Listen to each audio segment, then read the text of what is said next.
आपके बीच में आने का जो पर्पस है आईआईसी बीसीटीएम की तरफ से एंटरप्रेन्योरशिप और इनोवेशन आपके बीच में मोटिवेट करने के लिए, आपको प्रमोट करने के लिए और प्लस आपको अपने साथ जोड़ने के लिए, जिससे कि आप अच्छे तरीके से अपने 12th के बाद में अपने कैरियर को चुन सकें, जॉब में कुछ नया ला सकें, या अगर अपने बिजनेस के लिए जाना चाहते हैं, नए स्टार्टअप्स स्टार्ट करना चाहते हैं तो उन स्टार्टअप को स्टार्ट कर सकें।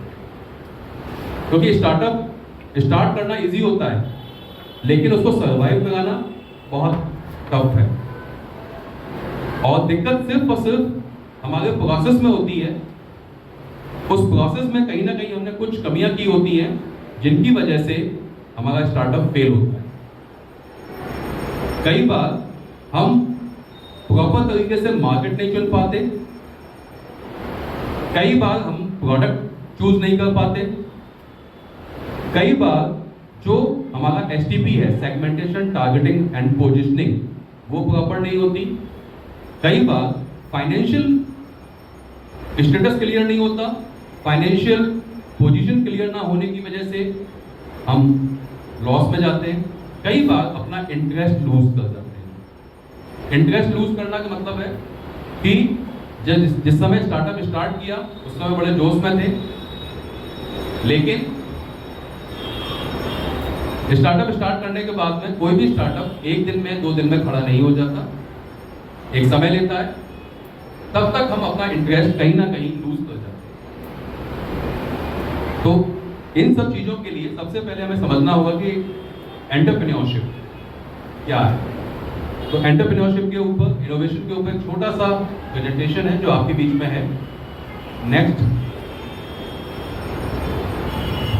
सबसे पहले हु इज एन एंटरप्रेन्योर, ये एंटरप्रेन्योर है कौन, या एंटरप्रेन्योर कौन हो सकता है। नेक्स्ट,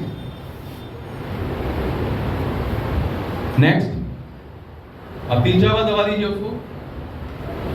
एंटरप्रेन्योरशिप या एंटरप्रेन्योर जो वर्ड है, एंटरप्रेन्योरशिप एक एक्टिविटी है, एंटरप्रेन्योरशिप एक्टिविटी है, और एंटरप्रेन्योर नाउन है और एंटरप्रेन्योरशिप एक्टिविटी है, तो वर्ब है डेफिनेटली। एंटरप्रेन्योरशिप, आपने जो एंटरप्रेन्योर है जिस एक्टिविटी को परफॉर्म करता है, that is called the entrepreneurship. अब एंटरप्रेन्योर है कौन? Produce a product, sell and market the product, bear overheads like pays, rent of land and building, wages to labour, interest on capital. Next, ये working definition है। An entrepreneur is a person who combines various factors of production processes, raw material, converts the raw material into a finished product and creates utility and sells the produce in the market to earn profit. कोई भी business हो, profit earn करने के लिए ही होता है इन ethical वे। इन ethical वे मतलब कि आप बिजनेस कर रहे हैं, बिजनेस करते हुए एथिकल वे कोई भी ऐसी चीज अडॉप्ट ना करें जो गवर्नमेंट के रूल्स एंड रेगुलेशंस के खिलाफ। नेक्स्ट, ये कुछ पॉइंट्स हैं कि एंटरप्रेन्योर की कुछ कैरेक्टरिस्टिक्स हैं जो उसको अपने साथ रखनी चाहिए। एंड अनसर्टेनिटी बियर, जो भी एंटरप्रेन्योर है उसको क्लियर नहीं है कि उसके आने वाले भविष्य में या आने वाले समय में किस तरह की प्रॉब्लम्स आने वाली है। तो ये उसकी कैरेक्टरिस्टिक्स है कि उसे पहले से ही इस चीज के लिए तैयार रहना चाहिए कि अनिश्चितताएं कुछ भी हों उनको वो फेस कर सके। एन ऑर्गेनाइजर, एक ऐसा व्यक्ति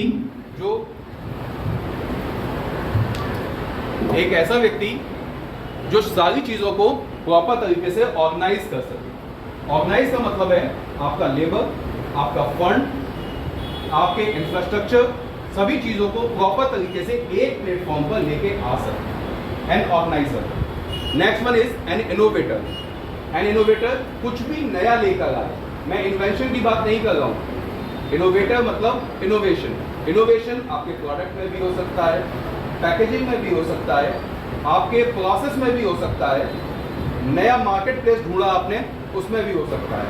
जैसे आप एग्जांपल लीजिए, आपके हेल्थ ड्रिंक्स आते हैं, पहले बॉर्नवीटा या हॉर्लिक्स का सिंपल एक आता था, हॉर्लिक्स सिंपल एक आता था। उसके बाद हॉर्लिक्स जूनियर आ गया, उन्होंने एक नया सेगमेंट ढूंढ लिया, ये हॉर्लिक्स जूनियर, ये नया है। प्रोडक्ट वही था, 19-20 चेंज है कि Horlicks junior, Horlicks women's, Horlicks men's. क्या किया? सिर्फ प्रोडक्ट में चेंज किया थोड़ा सा। क्या किया? सेगमेंटेशन, मैंने कहा ना STP, segmentation, targeting and positioning, segment थोड़ा डिफर कर दिया, नया प्रोडक्ट आ गया। हम रेस्टोरेंट बोलते हैं, रेस्टोरेंट्स में भी कुछ रेस्टोरेंट्स ऐसे हैं, लगभग सबका सेम प्रोसेस है, जो अपना प्रोसेस डिफर कर दे, वही नया इनोवेशन है। अब तक होम डिलीवरी नहीं थी, अब तो होम डिलीवरी सब जगह हो गई है। जो पहली बार होम डिलीवरी लेके आया उसकी सेल्स अपने आप इंक्रीज हो गई। इनोवेटर कहने का मतलब ये है कि जो भी एंटरप्रेन्योर है वो क्या होना चाहिए? इनोवेटर। चाहे वो अपने प्रोडक्ट में चेंजेस लाए, चाहे वो अपने प्रोसेस में चेंज लाए। नेक्स्ट है a change agent. Change agent मतलब रिजिड नहीं होना चाहिए।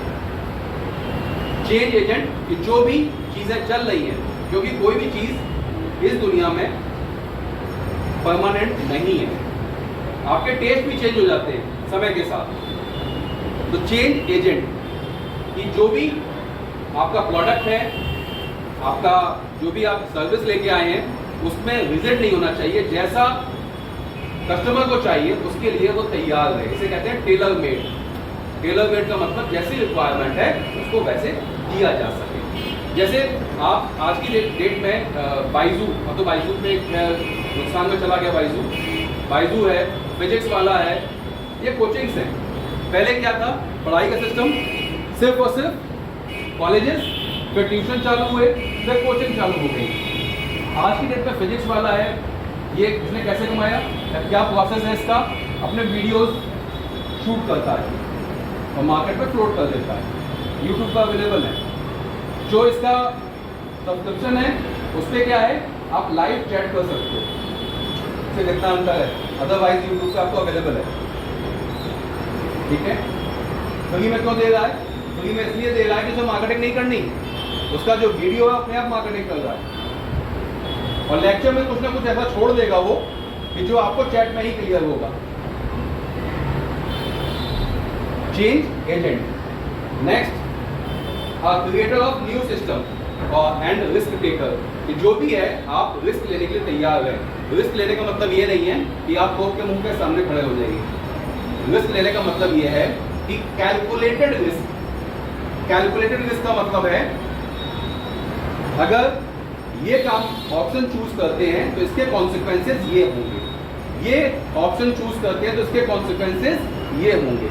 तो उसके बाद उन कॉन्सिक्वेंसेस को आप इवैल्यूएट कीजिए और जो कॉन्सिक्वेंसेस आपके इवैल्यूएशन में आपके लिए फिट बैठता है, एक वर्ड होता है ऑप्टिमल। ऑप्टिमल जो होता है ना तो मैक्सिमम होता है ना मिनिमम होता है। ऑप्टिमल का मतलब होता है best fit in the situation. और हमेशा ऑपरेशन रिसर्च में ऑप्टिमल सॉल्यूशन फाइंड आउट किया जाता है, कभी भी मैक्सिमम के लिए नहीं जाए, ठीक है। A creator of new system, a risk taker. These are the characteristics of the entrepreneur. तो आपको ये सारी characteristics possess करनी पड़ेगी, तब आप एक अच्छे entrepreneur बन सकते हैं। Next, enterprise. Enterprise का मतलब जो हम स्टार्टअप है या बिजनेस है जिसको हम लेके चल रहे हैं। Next, entrepreneurship. मैंने पहले ही कहा कि एंटरप्रेन्योर एक नाउन है। नाउन का मतलब एक व्यक्ति हो सकता है। एंटरप्रेन्योरशिप वो एक्टिविटी है जो एंटरप्रेन्योर परफॉर्म कर रहा है। और बेसिकली ये 4 चीजें हैं जिन पर आप फोकस करते हैं, तब जाके आपकी एंटरप्रेन्योरशिप कवर अप होती है। क्या? इनोवेशन सबसे मेन पार्ट है, कुछ नया लाते रहिए, नया लाएंगे मार्केट में सर्वाइव कर पाएंगे। Second one, risk taking. Definitely जब नया लेके आ रहे हैं तो हो सकता है आप एक्सेप्टेबल हो मार्केट में, और हो सकता है मार्केट आपको एक्सेप्ट ना करे। तो इसको एक्सेप्टेबल से पहले एक टेस्टिंग होती है, that is called the pilot testing. एक प्रोसेस होता है, आज को बहुत ब्रीफ में कर रहे हैं, अदरवाइज इसमें कुछ एक्सरसाइजेज हैं, वर्कशॉप हैं। कभी मैम से समय मिलेगा तो एक पूरे दिन का लगभग 5 to 6 आवर्स का एक सेशन हम करेंगे आपके पास साथ, जिसमें वर्कशॉप दे सकें हम आपको। तो रिस्क टेकिंग। नेक्स्ट है आपका विजन। 2 चीजें होती हैं, विजन का मतलब है what to be in future, आप फ्यूचर में होना क्या चाहते हो। Mission, why you exist in the society,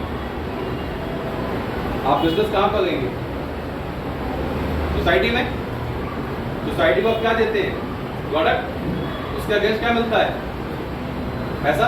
पैसा मतलब उसके एक्सचेंज में आपको क्या मिल रहा है, प्रॉफिट मिल रहा है आपको, यही है ना। अगर आप सोसाइटी को कुछ गलत देंगे, सोसाइटी आपको पैसा देगी, नहीं देगी।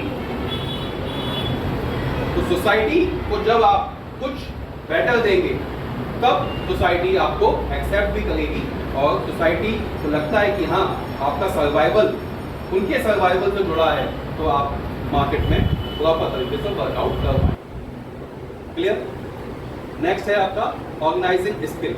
ऑर्गेनाइजिंग स्किल, आप सारी चीज़ों को किस तरीके से एक प्लेटफॉर्म पर लाकर मिनिमम रिसोर्सेज में मैक्सिमम आउटपुट के साथ ऑप्टिमल कंडीशन कैसे अडॉप्ट करें, minimum resources maximum output optimal profit कैसे जनरेट करें। क्लियर है। Organising skill. Next please, types of participants, कि एंटरप्रेन्योर्स कौन कौन हो सकते हैं। ये 4 वर्ड्स लिखे हुए हैं, आप जब पढ़े अपने हिसाब से। डूअर्स मतलब अचीवर्स, जिसने सोचा, यूट्यूब सब देखते हैं, ब्लॉग सब देखते हैं, जिसने सोचा और उस काम को किया और अचीव किया, doers. Dreamers, doing something but not their dream project, सोचते तो हैं कभी जाते नहीं है उस पर। नेक्स्ट, थॉटलेस, अनडिसाइडेड, करें या ना करें। Next, youths, abandon their ideas of being entrepreneur, छोड़ दो, जो मिलेगा कर लेंगे, जॉब कर लेंगे। नेक्स्ट, ये एंटरप्रेन्योर कैरेक्टरिस्टिक्स हैं जो इससे पहले भी हम एक बार देख चुके हैं। रिस्क टेकर है, पर्सपेक्टिव, कुछ नया सोचने वाला, क्यूरियस, अंदर से उत्साह हो, क्यूरियोसिटी हो आपके अंदर। नेक्स्ट, इमेजिनेटिव, आप आगे चीज़ों को सोच पाएं। परसिस्टेंट, लगातार, कंसिस्टेंटी बनी, कंसिस्टेंट होता है परसिस्टेंट, लगातार आप उस चीज के ऊपर वर्कआउट करें। नेक्स्ट, सेल्फ कॉन्फिडेंट होना चाहिए, फ्लेक्सिबल होना चाहिए, रिजिड नहीं होना चाहिए। Self independent, hard working. Next, ये स्टेजेस है आपकी एंटरप्रेन्योरशिप की। सबसे पहले द ड्रीमर, कुछ सोचा आपने। द आर्किटेक्ट, आर्किटेक्ट जब कोई बिल्डिंग भी बनाते हैं तो आर्किटेक्चर आप डेवलप करते हो। आर्किटेक्चर्स होते हैं जो आर्किटेक्ट करते हैं, एक बिल्डिंग का ब्लूप्रिंट देते हैं आपको। तो आर्किटेक्चर सारे सिस्टम को लाके आप एक प्लेटफॉर्म पे तैयार करें। नेक्स्ट, द बिल्डर, सब चीज़ों को एक प्लेटफॉर्म पे लाने के बाद उनको स्टार्टअप दे पाए, स्टार्ट कर सकें। और लास्ट है द कल्टिवेटर, जब बिजनेस स्टार्ट हो जाए तो आप उसको उसमें से प्रॉफिट ले पाए। लेकिन इस वाली स्टेज तक पहुँचते पहुँचते बहुत सारे ड्रॉबैक्स हैं जहाँ पर हम फेल हो जाते हैं। जैसे मैंने पहले ही कहा था कि हम कई बार इंटरेस्ट लूज कर जाते हैं, कई बार फंडिंग्स की प्रॉब्लम आती है, फाइनेंस की प्रॉब्लम होती है, कई बार टेक्नोलॉजी की प्रॉब्लम होती है, कई बार हमने पता लगता है कि मार्केट गलत चूज़ कर लिया, और कई बार लगता है कि हमने जो प्रोडक्ट लेके आए प्रोडक्ट ही गलत लेके आए, जो फीजिबल नहीं है। जैसे आज की डेट में मैं ये कहूँ कि हम चांद पे पहुँच चुके हैं, चांद पे पहुँच चुके नहीं पहुँच चुके, चंद्रयान जा चुका है। अगर हम में से कोई एक ये कहे कि मैं आज से चांद पे मैं भी जाऊंगा और सबको कम से कम अपने साथ 3 लोगों को लेके जाऊंगा, और कैसे लेके जाऊंगा, ई रिक्शा से लेके जाऊंगा, तो क्या पॉसिबल है? पॉसिबल है नहीं, क्योंकि फ्लेक्सिबल नहीं है ना ये चीज़, फीजिबल नहीं है ना। चाहे वो टेक्निकल ड्रॉबैक हो या कोई भी ड्रॉबैक हो, लेकिन ये चीज़ पॉसिबल नहीं है। तो कई बार हम अपना प्रोडक्ट गलत मार्केट में इंट्रोड्यूस कर देते हैं, या हम प्रोडक्ट ही गलत लेके आ जाते हैं, इस वजह से हमारा स्टार्टअप फेल हो जाता है। नेक्स्ट, क्लासिफिकेशन ऑफ एंटरप्रेन्योर है, इसको आप गूगल कर सकते हो, बहुत सारे क्लासिफिकेशंस हैं। नेक्स्ट प्लीज, नेक्स्ट, ये है इंपॉर्टेंस ऑफ एंटरप्रेन्योरशिप, कि आप की एंटरप्रेन्योर किस तरीके से आवश्यक है, किस चीज़ के लिए आवश्यक है। इकोनॉमिक कंडीशन, सोशल कंडीशन और साइकोलॉजिकल। सबसे पहले सोशल इकोनॉमिक पे बात करते हैं। अगर कंट्रीब्यूशन टू नेशंस वेल्थ, आज की डेट में आपने देखा होगा न्यूज़पेपर्स में लगातार चल रहा है ना कि जॉब नहीं है, जॉब नहीं है, जॉब नहीं है। अगर विपक्ष लगातार कह रहा है कि जॉब नहीं है, और गवर्नमेंट क्या कह रही है? गवर्नमेंट कह रही है कि साहब हम एंटरप्रेन्योर डेवलप कर रहे हैं, हमने इतना मुद्रा लोन दिया है, हमने नए इतने स्टार्टअप्स बना दिए। ऐसा ही कुछ चल रहा है ना? ऐसा है या नहीं है? मतलब एक पार्टी ये कह रही है कि साहब हमने तो एंटरप्रेन्योर्स डेवलप किए हैं, एक कह रहे हैं कि जॉब नहीं है। तो हकीकत में जो इस समय फोकस किया गया कि लोगों को अपने पैरों पर खड़ा किया जाए, एंटरप्रेन्योर्स डेवलप किए जाए, कोई जॉब के लिए भागे ही नहीं।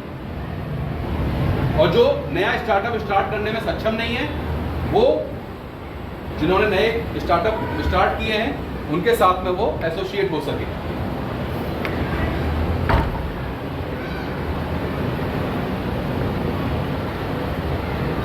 जॉब मार्केट में अवेलेबल नहीं है, आप अपने हिसाब से कुछ नया काम कर सकते हो। गवर्नमेंट जॉब हर किसी को नहीं मिल सकती। गवर्नमेंट जॉब कितनी होती है? मैक्सिमम टू मैक्सिमम पूरी पॉपुलेशन का निकालेंगे आप तो 1% भी गवर्नमेंट जॉब नहीं है। जितनी पॉपुलेशन आपकी है, आज की डेट में 150 करोड़ के आसपास आप पहुंच चुके हो, और 1% इसका लेंगे आप तो भी 1.5 करोड़ हो जाता है। कितनी गवर्नमेंट जॉब है? सबको गवर्नमेंट जॉब तो मिल नहीं सकती। फिर कैसे आप सर्वाइव करेंगे?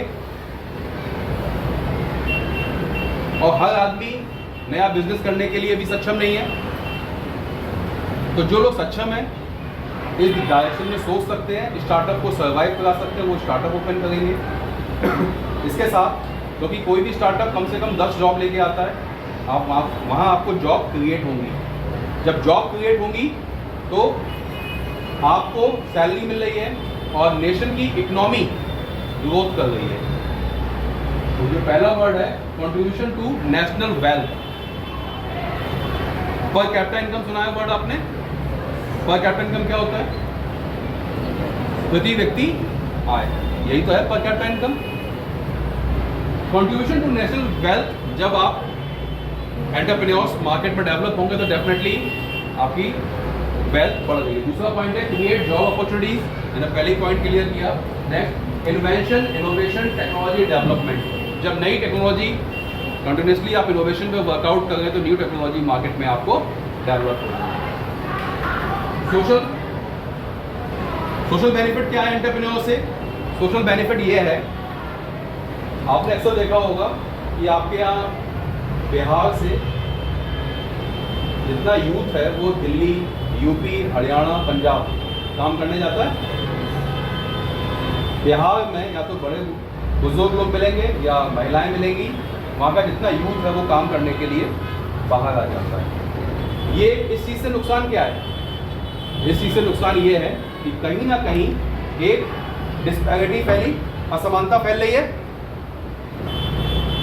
सोशल इनजस्टिस फैल रहा है। लोगों के मन में एक, उड़ीसा से भी यही चीज़ है, उड़ीसा से भी लोग काम करने बाहर जाते हैं। कुछ राज्य ऐसे जहाँ से लोग बाहर काम करने जा रहे हैं वहाँ कुछ भी अवेलेबल नहीं है। अगर एंटरप्रेन्योर, छोटे छोटे एंटरप्राइजेस, छोटे छोटे बिजनेस सब जगह खुल जाएं, आदमी बाहर काम करने जाएगा नहीं। एंटरप्रेन्योर की वजह से जॉब क्रिएट हो गई, लोगों को पैसा मिला, लोगों का लिविंग स्टैंडर्ड हाई होगा। लोगों का लिविंग स्टैंडर्ड हाई होगा तो वहाँ की इकोनॉमिक बैलेंस आ जाएगा। इकोनॉमिक बैलेंस आ जाएगा तो क्या लड़ाइयाँ होंगी? जो अक्सर लड़ाइयाँ होती है किस वजह से होती हैं? जब इकोनॉमिक बैलेंस नहीं होता। जब इकोनॉमिक बैलेंस मिल गया तो लड़ाइयाँ अपने आप खत्म हो जाएंगी। यही पॉइंट है आपका, raises income standard of living, promotes self employment and help, solving a social problem. जो सोशल प्रॉब्लम्स आ रही थी उनको आप सॉल्व कर पा रहे। नेक्स्ट है shows seeds for small enterprises. छोटे छोटे नए कुटीर उद्योग भी खुल रहे हैं। नींद अच्छी आ गई है वैसे आगे बैठ के। वाइडेंस एंटरप्रेन्योरियल बेस, जो आपका एंटरप्रेन्योरियल बेस है वो काफ़ी बड़ा हो गया। और साइकोलॉजिकल सबसे मेन बेनिफिट ये है कि आप आत्मनिर्भर हो गए। जो मोदी जी चिल्ला रहे हैं ना बार बार, आत्मनिर्भर भारत। आप देखिए अभी तक जो AK-47 का एक मिथ बना हुआ है कि AK-47 सबसे लीथल वेपन है, खतरनाक हथियार है। किसने बनाया AK-47? रशिया ने। और आज की डेट में आपके यहाँ डिफेंस कॉरिडोर बोल रहा है अलीगढ़ में। कभी सोचा किसी ने? आत्मनिर्भर भारत ना। और जो डिफेंस कॉरिडोर बनना है, जो मेन प्रोडक्ट्स होंगे वो तो खुद बनाएंगे और उसके ऊपर एक बाकायदा सारी चीजें लगेंगी और आप अंदर नहीं जा सकेंगे। लेकिन उसके छोटे छोटे पार्ट्स, ताला होता है। आपके यहाँ क्यों डिफेंस कॉरिडोर बनना है? तो आपके यहाँ ताले बनते हैं और आपका अलीगढ़ फेमस था एक समय में ताले और तमंचे के लिए। फेमस था आपका अलीगढ़ ताले और तमंचे के लिए। क्यों? तमंचा कुछ नहीं है, एक मैकेनिकल डिवाइस है। This is the mechanical device which is ready to explode the chemical. That's why that is called the tamancha or pistol or revolver, whatever what you want to say. Sorry. तो यहाँ पर defence corridor establish करने का जो purpose है वो ये है कि जो छोटे छोटे पार्ट्स होंगे वो यहीं की जो छोटी एंसिलरीज हैं वही बनाएंगे, मतलब आप ही बनाएंगे। आपके यहाँ से ही लोगों को प्लॉट्स दिए जा रहे हैं, आप वो बनाइए, उनको असेंबल गवर्नमेंट करेगी और मेन प्रोडक्ट लेके आएगी। तेजस नाम सुना है? क्या है तेजस? तेजस आपका एक एयरक्राफ्ट है जो आज की डेट में मोदी भी है। कौन है? किसकी है? कंगना रनौत की। तेजस एक एयरक्राफ्ट है जो आज की डेट में, ये तो नहीं कहता कि राफेल और F-16 को कवर कर लेगा, लेकिन अपने आप में सफिशिएंट है। और कुछ इंप्रूवमेंट के बाद वो दिन दूर नहीं कि इंडिया किसी से भी एयरक्राफ्ट परचेज नहीं करेगा। ये किसकी वजह से? आपके पास सब कुछ है, सिर्फ इनिशिएटिव लेने की आवश्यकता है। इनिशिएटिव लेने की आवश्यकता है, सोचने की आवश्यकता है। आपके पास स्कूल हैं, कॉलेजेस हैं, वो भावना है, देशभक्ति की भावना है। बस आपको इनिशिएटिव लेना है, एंटरप्रेन्योरशिप पर वर्कआउट करना है और आपका देश भी आगे बढ़ेगा, आप भी आगे बढ़ेंगे, आपको जॉब्स भी मिलेंगी, बिजनेस भी सर्वाइव करेंगे, तो आप एक दिन नंबर 1 होंगे। Thank you.